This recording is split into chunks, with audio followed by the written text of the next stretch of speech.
Pinagkaiba ng gwapo at pangit. Kapag gwapo ang umakyat ng bundok, nature lover yan. Pero pag pangit, abusayap yan. Kapag gwapo na payat, chick boy ang tawag.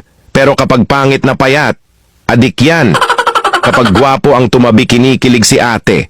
Pero pag pangit ang tumabi, nagagalit, ayaw magpatabi, nag-iinarte si ate. Kapag gwapo ang nanligaw, sasagutin agad.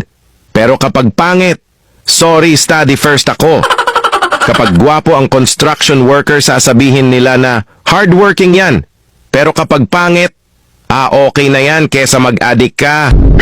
Kapag gwapo ang tumitig, nakakakilig. Pero pag pangit ang tumitig, manyakis yan. Kapag gwapo ang umiinom, broken-hearted.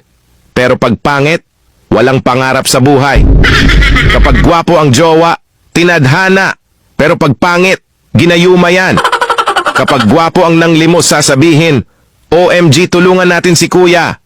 Pero pag pangit ng limos, wag nyo bigyan yan, baka ibili ng rugby.